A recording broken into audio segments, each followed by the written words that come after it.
Olá, aqui é Dani Oliveira. E eu sou o Diogo Bermensch. Sejam bem-vindos ao canal da Musix.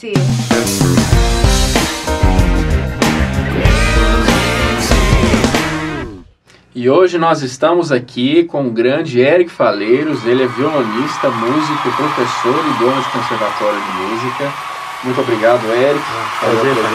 Prazer é nosso. Oi, Dani. Seja bem-vindo aqui. Uma alegria estar aqui.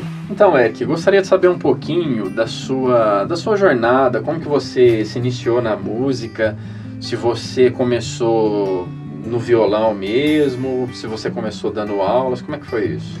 Minha história é um pouco engraçada, né? Eu sou de uma família de músicos. Uhum. Meu pai, desde que eu nasci, ele trabalha com música, ele é maestro. Legal. Trabalhou com orquestras, com corais e dedicou boa parte da vida dele às bandas, tanto bandas marciais, bandas sinfônicas. Então eu cresci nesse meio. Desde pequeno, dos 3 filhos que ele tinha, eu sempre fui o único que estava envolvido ali, né? Apesar de não participar ativamente, foi o único filho dele que demonstrou algum interesse musical. Entendi. Mas o meu pai falava assim para mim: olha, calma, né? Você é muito novo, sua hora vai chegar. E aí tudo que eu aprendi desde então ou foi sozinho ou com outras pessoas. Entendi. Meu pai, na verdade, ele foi participar ativamente da minha formação muitos anos depois, né? Na época que eu estava fazendo faculdade, né? Mas eu cresci nesse ambiente musical. Meu pai trabalhava muito em locais diversos, né? Uma hora ele era contratado para trabalhar numa cidade, desenvolver determinado projeto, outra hora ele estava em outro lugar. E ele sempre levava com ele aquelas pessoas que eram de confiança, músicos que ajudavam a iniciar o projeto e acabaram fazendo parte da família também, né? Legal. Então eu cresci nesse meio, mas eu fui estudar especificamente algum instrumento musical na minha adolescência. É uma coisa meio maluca, assim. Teve um período da minha vida que eu comecei a fugir disso, né? Pensei em uma época fazer medicina, sempre gostei dessa coisa meio maluca, mas eu achava que era um caminho meio difícil. E de repente, a hora que eu me vi, eu estava envolvido com música de novo. Participei de bandas, de fanfarras escolares na minha adolescência e de repente estava estudando trompete. Comecei tocando trompete. Trompete. Talvez o instrumento que eu mais estudei assim nesse período, né? E tocava até razoavelmente bem. Olha só. Comecei a tocar profissionalmente, inclusive na época dos carnavais, que a gente tinha aquelas bandas que tinham os metais, aquela coisa que é bem diferente de hoje. Banda de fanfarra mesmo, né? De uma hora para outra eu resolvi parar. Eu fiz um carnaval com alguns amigos numa cidade de Minas, eu voltei do carnaval e machuquei muito minha boca. E eu falei, eu não quero isso mais não.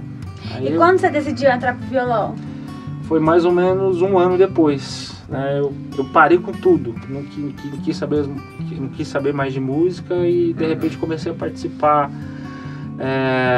de festas, e sempre tinha aquele cara que tava com o violãozinho, era o centro das atenções. Eu falei, caramba, eu preciso disso.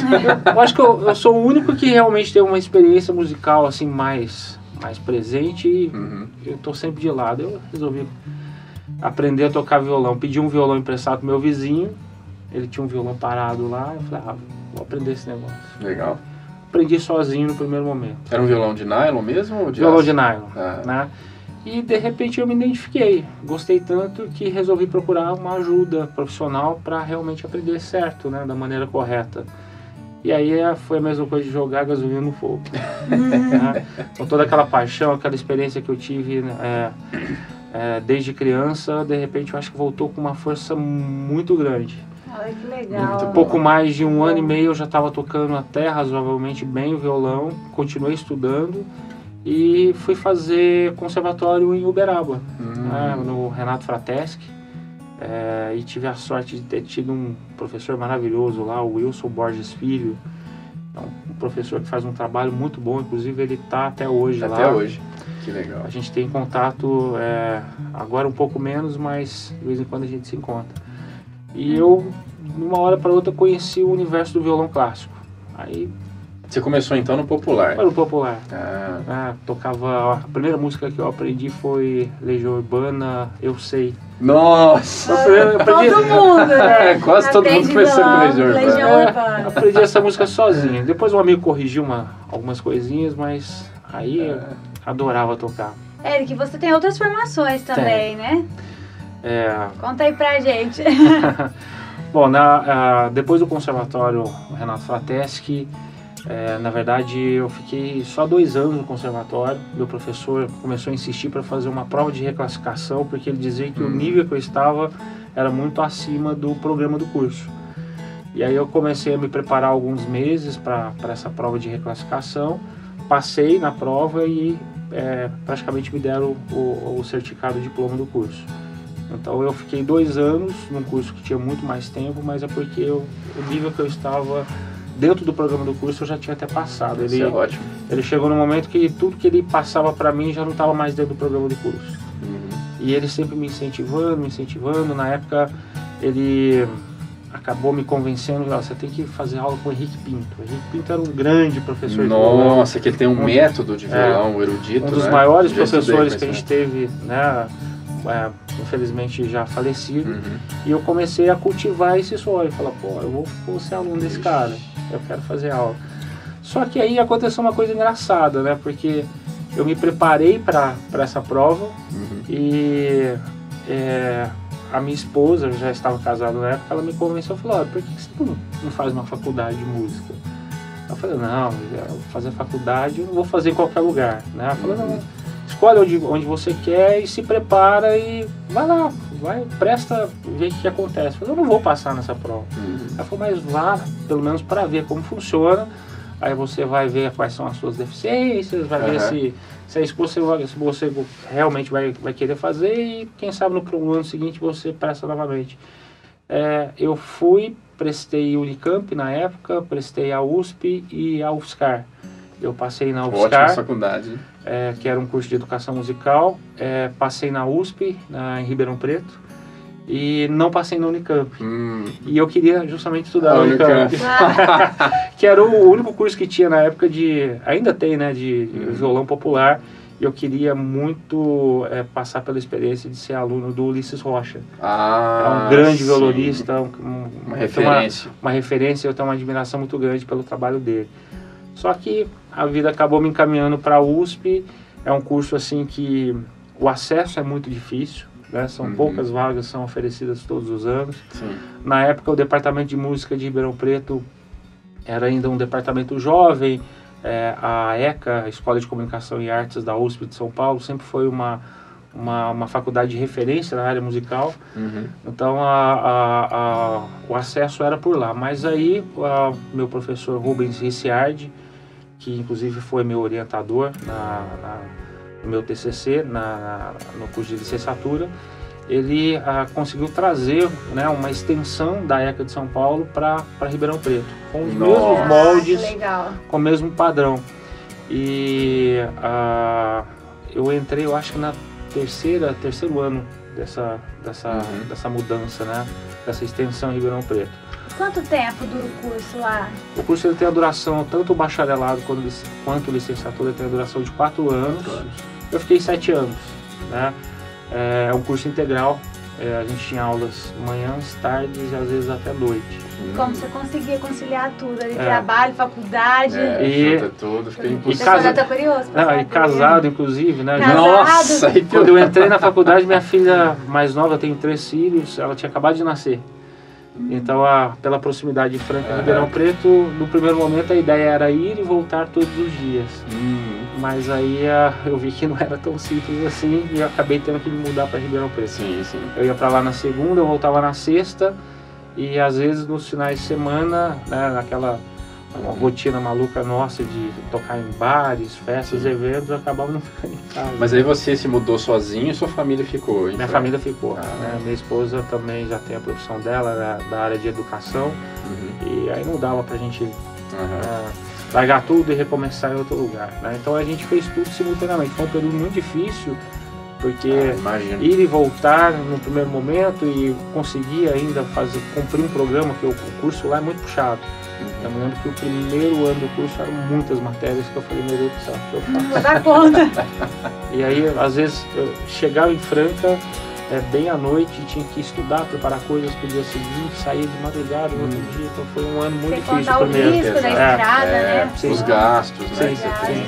Então foi uma situação bem difícil no primeiro momento, mas a gente acabou se adaptando e eu consegui concluir o curso. Apesar de que no meio desse processo eu acabei ficando doente também e precisei me afastar durante um semestre. Isso aí atrasou um pouco meu curso também, mas acabou que dando certo. Eu tive experiências maravilhosas dentro da universidade. Os meus grandes amigos hoje, eu os conheci lá dentro. E sem falar a experiência, né, musical. Aquela paixão que eu tinha pela música, ela simplesmente se consolidou ali dentro. Entendi, virou amor. E o legal é que é um curso que é muito voltado assim, para música erudita. Então, tudo que eu queria eu tinha ali. Perfeito, né? Então. Eu estava na Disney ali da música. Foi muito bacana. E assim, o que a faculdade te ajudou, assim, ou ajuda ainda, né? Para conseguir uma colocação no mercado de trabalho, né? As experiências de lá. A Universidade de Música no Brasil, ela ainda é muito nova. Né? Hoje a gente tem uma certa quantidade de cursos, inclusive pela modalidade EAD ou semipresenciais, né? Sim. Mas a universidade como formadora, né, dessa profissão ainda é muito nova, comparado a outros cursos que têm uma tradição muito maior. Né? Sim. Medicina, por exemplo, direito. Então nós somos bebezinhos ainda, né?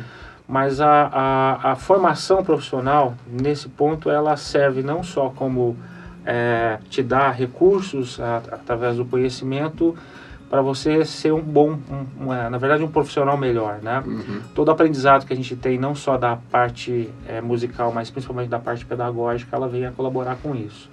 Então, eu acho que é fundamental. Hoje você tem cursos técnicos que são tão bons quanto alguns cursos de licenciatura, mas não é a mesma coisa. Então, uma coisa engraçada, né?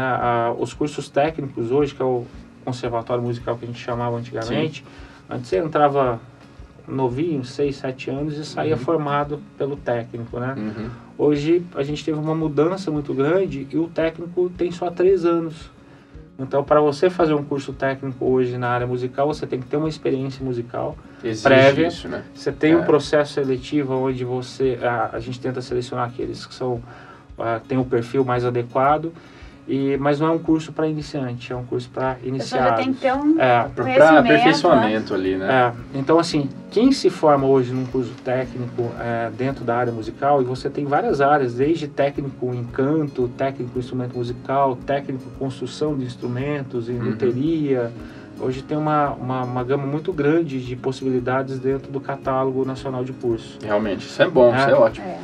O diploma de uma pessoa que faz um técnico, se simultaneamente ele fizer um curso, sei lá, de uma licenciatura em pedagogia, você faz em 1 ano e meio, 2 no máximo, você pode fazer inclusive online, né? Ele tem a mesma validade legal que eu tive no meu diploma de 7 anos dentro da universidade. É meio estranho isso, mas as leis brasileiras permitem isso. Sim, na verdade é o MEC, né? O MEC é claro que em termos de conteúdo não há comparação. Né? Afinal, eu tive 7 anos de aula, meu curso era integral e geralmente o curso técnico, se for um curso padrão, ele tem 800 horas de curso. Então, em termos de conhecimento, não dá para comparar, mas certificado, diploma, tem a mesma validade. E o técnico já prepara o profissional para o mercado de trabalho também. É um caminho, é uma opção para quem não consegue ingressar dentro de um curso de graduação ou licenciatura, ou pela dificuldade do processo seletivo, ou simplesmente não poder mudar de cidade, né? Se não tem o recurso, na nossa profissão de músico, muitas vezes a gente trabalha com a música, mas tem muita gente que tem outros trabalhos para poder conseguir se manter, né? Então, você mudar de cidade para fazer uma faculdade hoje é uma coisa, não é fácil. Hoje em dia é muito caro, né, você fazer esse tipo de coisa. Então, é uma boa opção. E eu acho que vale muito a pena. Todo músico, seja aquele amador, seja aquele que sonha em se profissionalizar futuramente, tem que passar por uma escola formadora. Seja uma escola que tenha um curso técnico ou, o ideal, um curso de graduação ou licenciatura. Isso vale muito a pena. porque você tem a experiência dos cursos livres, né? Que é aquele curso que você inicia a tocar guitarra, violão, por hobby no primeiro momento. Para ter o contato, o primeiro contato. E aí, né? À medida que você vai se aperfeiçoando, a gente sente a necessidade de ter um direcionamento mais efetivo, né? Então é imprescindível. Para quem quer trabalhar, se profissionalizar na área musical, tem que continuar estudando. Os cursos livres ajudam muito. E hoje a gente tem uma facilidade, que inclusive dentro da Musix, hoje a gente consegue fazer isso, que são os cursos online. Você no conforto da sua casa, você ter um conhecimento bacana, a hora que você quiser, repetir quantas e quantas vezes você quiser. Por um preço super acessível. Sim. Né? É uma ferramenta hoje que tende cada vez mais a crescer. A gente tem que cada vez mais utilizar isso. Né? Eu, toda vez que eu vou estudar também, porque eu sou cheia de fazer curso à distância, me formei também à distância. Eu calculo o tempo, né? Então, tipo, o tempo que você troca de roupa, o tempo que você pega o trânsito, o tempo que você leva jogando conversa fora, né?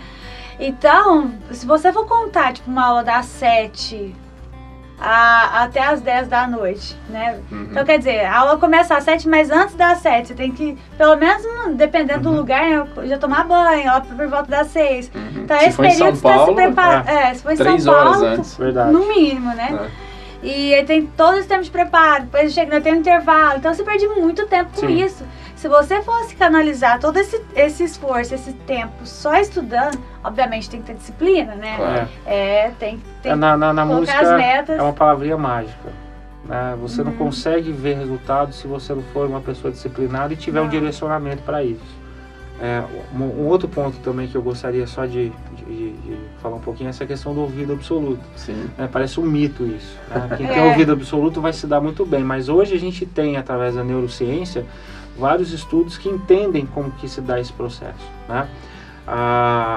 Quem tem esse ouvido absoluto provavelmente teve um estímulo musical numa determinada idade ali, volta de 8 a 10, da formação do cérebro ali. Qual a idade que se forma? Essa idade mesmo? 7, 8 anos? Eu já começo a trabalhar com crianças no violão clássico a partir de 5 anos de idade. Já é possível a partir de 5 anos. Por quê? Coordenação motora. Antes disso, vale a pena a gente trabalhar a musicalização infantil, estimular as crianças através de jogos musicais, de instrumentos de percussão, mas a partir de 5 anos a gente já começa a desenvolver. No meu caso, eu lembro assim que meu pai tocava violão. Eu acho que eu tinha uns 10 anos, me deu um teclado, mas eu não me adaptei muito bem. Tocava alguma coisinha ali, mas não tinha professor, não tinha nada, eu não consegui aprender sozinha. Eu lembro, tipo assim, que eu escutava uma música, sei lá, aquela do My Heart Will Go On do Titanic na época, né? Aí eu conseguia mas eu não conseguia, não tinha entendimento de fazer os acordes. Eu sempre escutei, meu pai, cresci, né? Escutando meu pai tocando, afinando violão, então aquilo lá pro meu ouvido já facilitou muito. Já minha irmã, não. Teve a mesma formação, eu sempre ouvi o meu pai tocando, minha mãe também tocava um pouco, mas ela já não desenvolveu isso. Mas talvez se eu tivesse estudado quando era mais nova, eu acho que eu teria desenvolvido melhor. Um outro ponto relacionado a isso é, por exemplo, aqueles que querem viver no meio erudito, né? Eu quero ser um concertista, né? Violão clássico é uma coisa complicada. Você tem que começar muito cedo, você tem que ter uma formação muito sólida nesse período e tem que dar a cara a tapa aí. Tem que tentar concursos, tem que participar de tudo quanto é evento relacionado a isso, para você ganhar experiência e ir construindo você como músico. Então não é uma coisa tão simples, né? Eu quero ser concertista, né? Por exemplo, um dos maiores violonistas brasileiros de todos os tempos vivo até hoje é o Fábio Zanon, que está na ativa, está a 1000 por hora. Né? E o Zanon, para chegar no ponto onde ele está hoje, ele teve percorrer um caminho aí que num primeiro momento foi muito difícil e ele só começou a ficar em evidência. Eu já vi algumas entrevistas dele a partir do momento que ele passou a ganhar alguns concursos de violão. O meu professor Gustavo Costa, lá dentro da USP, hoje ele é violonista do Quarteto Brasileiro de Violões. Olha só. Um trabalho maravilhoso, o grupo dele chegaram a ganhar Grammy, né, por exemplo. Então, mas para ele chegar a esse ponto, né, tem um caminho muito longo. Foi árduo. Né? E não é qualquer um que consegue chegar nisso. Você tem que ter todo um planejamento, tem que ter todo um direcionamento e quanto mais cedo você começar, maior a chance de você conseguir chegar mais longe, né? Mas pra galera não desanimar demais, é possível conseguir, assim, a partir de uma certa idade, desde que se tenha disciplina. Eu comecei a tocar violão tarde, né? Uhum. Eu tava com já 20 e poucos anos, praticamente. E hoje eu toco o que eu quiser. Eu não tenho dificuldade nenhuma em qualquer tipo de repertório, mas eu sei que é um processo onde eu vou ter que estudar, vou ter que me dedicar, e se eu montar um planejamento eu vou conseguir tirar aquela música, por exemplo, né? Os meus alunos também trabalham mais ou menos da mesma forma. O bacana que eu vejo é a gente tem que ouvir muita coisa. Para a gente reproduzir, você tem que ouvir. Você tem que ter conhecimento de artistas relacionados ao instrumento. No meu caso, os compositores, como que se dá esse processo de reprodução de uma música que já foi... Ela está fechada dentro de uma partitura. Como que eu vou reproduzir aquilo? Vou levar em consideração o período na qual ela foi composta, quais eram os meios, as características daquele período. Isso. Ou vou dar uma roupagem nova, moderna para aquilo. Então tem muita coisa que a gente tem que pensar nessa área. Eric, né? E assim, eu estivesse falando agora sobre eu preciso ouvir para poder tirar e tocar. E a parte da composição também? Como que fica aí? Você tem cursos de formação, né, nessa área, né? Então é um outro caminho. É uma área que eu já não me sinto muito à vontade, né? Eu sei como fazer, mas eu nunca tive vontade. Eu já gosto de executar e principalmente, na verdade, o que eu amo fazer hoje são as aulas. Tudo que eu estudo, tudo que eu continuo fazendo é pensando nisso. Eu me identifiquei, né, como professor com aulas mesmo. Legal. Mas a composição é uma coisa que você tem que se dedicar, porque você tem matérias dentro da composição musical que são muito específicas. E mais uma vez a experiência ela vai também te trazer, vai facilitar esse processo. Né? Então você precisa ser direcionado para isso. Só complementar uma coisa do ouvido absoluto. Eu, por exemplo, não tenho ouvido absoluto. Eu preciso de uma referência, eu tenho uma nota de referência e através dessa referência eu consigo encontrar as outras, né? Muita gente trabalha assim. E eu já vi relatos de pessoas que têm o chamado ouvido absoluto e na verdade aquilo é um inferno na vida delas, né? Porque acaba atrapalhando mais do que ajudando, né? Porque o cara identifica uma nota ré numa batida de porta. Né? Eu já tenho uma experiência dentro da minha família. Eu tenho 3 filhos. Meus 3 filhos, eles passaram por diversos instrumentos musicais. Cada um hoje está num ramo de atividade totalmente diferente. Eles são apaixonados por música, mas não tocam nenhum tipo de instrumento. Eu tenho uma filha que estudou piano, estudou violino e ela canta muito bem, então uma voz maravilhosa, né? Meio puxada assim pro jazz. Nossa. E ela vem me relatando desde do ano passado que tá acontecendo uma coisa meio maluca com ela, que eu identifiquei como um tipo de sinestesia, onde ela mistura de sentimentos, ela ouve determinados sons e consegue relacionar com cores. Ou gosto, até com gosto, cheiro. E ela não trabalha com música. Nossa, olha aí. Ela, através da experiência musical dela, de ouvir, ela está desenvolvendo isso. Ela ficou assustada no primeiro momento, mas agora está se divertindo. Tá achando o máximo, né? Mas o Eric, o que seria, com o seu conhecimento e tal, como é que você definiria ouvido absoluto? E existe ouvido relativo? O meu é um ouvido relativo. Certo. O que é o ouvido relativo? É aquele que você toca uma nota e eu não consigo identificar de imediato que nota que é aquela. Eu preciso de uma referência. No caso, eu tenho uma nota, a nota Lá, gravada na minha cabeça. Certo. E através daquela nota eu faço uma comparação e chego ao resultado. Entendi. Eu demoro você um pouco mais. Você faz um intervalo ali na sua cabeça. É um processo diferente. Quem tem ouvido absoluto, ele já ouve o som e fala, isso é Lá bemol, isso é Mi, isso é Sol, isso é Fá sustenido. Né? Entendi. Mas é só isso, né? Tem gente que acha que é muito mais complexo, né? Não. Porque a pessoa...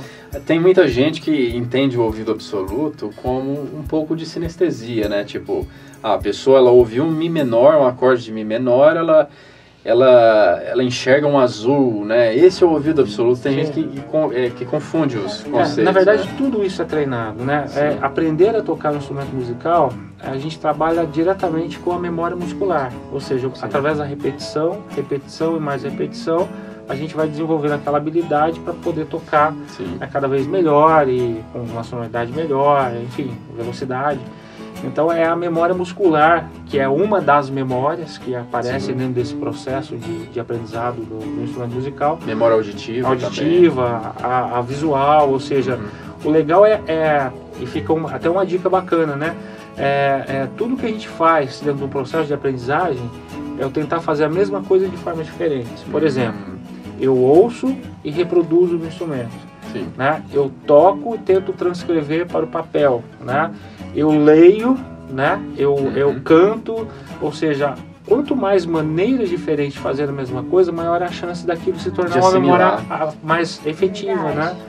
O cérebro deve entender uma coisa mais ou menos assim, pô, esse cara está querendo fazer a mesma coisa e ele está insistindo de maneira diferente, então deixa eu dar um jeito de dar uma atenção maior para isso. E é o que acontece. Né? Então não adianta a gente querer tocar um instrumento musical, mas pegar no instrumento uma vez por semana. Né? O mais importante é você ter um contato diário, pode ser mínimo, pode ser 10 minutinhos, 15 minutinhos por dia, mas a gente tem esse contato diário. E se eu não posso tocar, a gente tem que ouvir. Isso para mim faz uma diferença muito grande. Né? Então uma experiência bacana na época que eu fazia estágio, que eu gostaria de compartilhar com vocês. Opa, fica à vontade. Eu fui substituir, na verdade, uma professora dentro de uma escola do estado. Era uma professora de artes que, quando eu estava fazendo estágio com ela, ela me relatou que toda vez que chegava na matéria musical, ela não sabia o que fazer. Então ela pediu para ajudá-la naquilo. Entendi. Né? E eu me predispus a ajudá-la, só que aí eu descobri que ela me colocou para dar aquelas aulas. Né? Falei, tá bom, então já que é para dar as aulas, então eu quis fazer direitinho. E numa das experiências que eu tive, tinha uma aula que eu tinha montado que era para a gente conhecer a família dos instrumentos de uma orquestra. As 4 famílias. Os metais, madeira. Isso. Então eu fui, através de vídeo, fui mostrando, fui explicando, aí a gente ouvia o som separado, por exemplo, de um boé, de uma clarinete, e eu percebi que aquela aula é a que mais fez sucesso, porque chamava a atenção, e eu só fui entender depois que uma aluna do 2º ano do ensino médio chegou para mim no final da aula e falou assim, olha, muito obrigado pela aula, porque eu não sabia que uma orquestra era uma coisa tão legal. Olha eu falei assim, porque no meu momento falei, bacana e tal, mas depois eu fui refletir, falei, como assim não sabia que uma orquestra era algo tão legal? Porque as pessoas não conhecem. Aonde que a gente vê uma orquestra sinfônica? Aonde que eu ouço uma música, por exemplo, de um Bach, de um Beethoven, né, se eu não sou apresentado a ela? O rádio não toca, a TV praticamente piorou. Né? E a internet, se a gente não sabe o que buscar, onde que eu vou a internet buscar, mas se a gente não souber buscar. Então mesmo eu fiquei surpreso com isso. Mesmo na internet, se a pessoa se predispor a pesquisar, eu quero ouvir tal peça tocada por uma orquestra, ela até pode ouvir, mas se ela não vê a orquestra executando, lá o maestro, as sessões divididas ali, talvez ela não consiga nem entender o que está acontecendo. Tem um estudo que diz assim que nós temos 3 níveis de relação com a música. Né? Tem um chamado plano sensível, que é aquele assim que a gente ouve a música, a gente tem uma experiência, né, com a música, mas ela fica só nisso. A gente tem um sentimento, a gente tem admiração pelo aquilo que acontece, mas mais superficial, digamos assim. Um nível mais avançado talvez seria aquele que nós músicos a gente tem, né? Quando eu particularmente quando eu ouço uma música, não é a música pela música. Eu começo a prestar atenção no ritmo, na instrumentação, na composição. Se é por exemplo, uma música de rock, eu fico prestando atenção na linha de baixo, aí vem um solo da guitarra, aí o cara do teclado faz uma coisa diferente. O cara tá fazendo, né? A gente já começa a buscar, mais né? técnico. Então é uma outra relação. E a gente, às vezes, quem trabalha com música, quem toca, a gente não consegue curtir a música, não curte assim, o feeling da música, né? Exatamente. A gente tá pensando. Uma coisa engraçada, eu tenho uma sensação assim, a música que eu pego pra tirar, pra ali pra tocar, eu não consigo ouvir ela mais do mesmo jeito. Certas músicas assim que eu gosto muito, eu evito de tocar elas, eu gosto de deixar só pro ouvido, eu não sei, é uma coisa muito estranha. Na hora que você pega pra tirar, Porque eu não sei se é porque você ouve tanto Ouvi que muitas acaba vezes. ficando maçante, sabe? É. E aí, até pra ouvir ela fica diferente. Às vezes eu me deparo fazendo isso. Eu tô ouvindo uma música no meu celular e tal. Aí eu tô ouvindo lá tal, aquela música que eu não toco. Aí de repente passa pra aquela que eu toco, eu passo pra próxima. Pois é. É uma experiência engraçada, né? Quando a gente começa a fazer uma análise musical, começa a se aprofundar dentro da forma, a gente corre o risco de ficar decepcionado com aquilo, né? Porque toda música, ela não é feita aleatoriamente. O compositor não coloca um acorde porque ele acha bonito, tem uma lógica por trás, né? Então, quando você define a forma que você vai fazer aquela música, né, lembrando da composição, você tem que definir tonalidade, qual tipo de instrumentação, qual que é o andamento, se vai ter letra ou é só instrumental. Então, a gente tem que tomar várias decisões para poder fazer aquilo. Mas, depois que está pronto, a gente percebe que está dentro de um modelo fechado. Sim. Né? Se você pegar as grandes formas, desde do barroco até os dias atuais, a gente percebe que todas elas tiveram poucas variações. Né? Um exemplo seria a sinfonia. Né? Tem 4 movimentos, mas a sinfonia clássica, da forma que a gente conhece, ela já está há um bom tempo da mesma forma. Então, todo compositor que se aventura a fazer uma sinfonia, ele vai seguir esse modelo. E as características, como andamentos e outras informações, são sempre as mesmas. Um cara que sempre inovou durante a vida dele inteira, né, foi o Beethoven, que foi o primeiro cara a colocar canto, né? Sim. Solistas dentro, um coro e solistas dentro de uma sinfonia. Muito legal. Então é algo que surpreendeu porque ele fugiu da forma, né, que já estava estabelecida, do padrão. Mas isso acontece e a gente corre um risco sério de se decepcionar. Fala, caramba, isso é igual era aquilo, isso, que é igual né? aquilo, era isso, né? Mas a gente corre o risco de não perceber a beleza que está por trás. Sim. Né? Se é tudo lógico, onde é que está a inspiração? Exatamente, né? Eu penso da mesma Aí forma. eu acho que é um equilíbrio, né? Tem gente que pende mais pro lado técnico, lógico da música e gente que pende muito pro lado sentimental. Sim. Eu acho que os dois são danosos. Claro. Eu acho que tem que ser um equilíbrio entre os dois. Você tem que ter a base, você tem que ter noção que a base lógica ali é importante, né? Tem gente que tem o costume de falar que se você vai muito pro lado lógico, fica muito robótico, muito mecânico, mas faz parte do ensino. Você não pode focar demais nisso. Eu acho que é um equilíbrio. Eu tenho uma figura que é assim, não adianta eu acordar de manhã e ter uma ideia maravilhosa para uma música. É sei lá, uma sonata para piano. E eu sentar no piano e não conseguir passar aquilo porque eu não sei tocar piano. Entende? Eu falei, como é que eu faço? Pois é. Eu acho que assim, na parte da composição, você tem que saber transcrever aquilo lá que você está pensando, porque senão a ideia é pro ralo. E isso acontece, na vida da gente, quantas vezes só não acontece, né? A gente tem uma Acontece boa várias ideia, ela vezes. passa 5 minutos e subiu. Se você não anotar ali no registrar gravar, né? Gravar é bem legal. Então a inspiração ela sempre vai ter, né? Mas a gente tem essas ferramentas, né? O problema é que essas formas que facilitam muito. As inspirações vêm em umas horas inusitadas, né? Ou você tá tomando banho, ou você Exatamente. tá dirigindo, O banho é um grande inspirador. Você tá lá, assim, tal, aí de repente, nossa! Aí você tem aquela ideia, você pega e vai acelerando ali, mas na hora que você sai, cadê? O meu é a estrada. Toda vez que eu tô na estrada viajando, tá a rodovia, o céu, paisagem. a paisagem. Aí vem o sol, o pôr do sol, assim. E isso me inspira de um tanto. Sim. Agora, você sentou no estúdio, no escritório, Naquele ambiente mais formal ali e tal. Não vai sair nada. E o banheiro tem uma outra vantagem, tem uma acústica maravilhosa. Sensacional. Tem um reverb, né? Sim. Tem um reverb legal. Um reverb ali que é fantástico, não dá para reproduzir ali, né? Muito bom.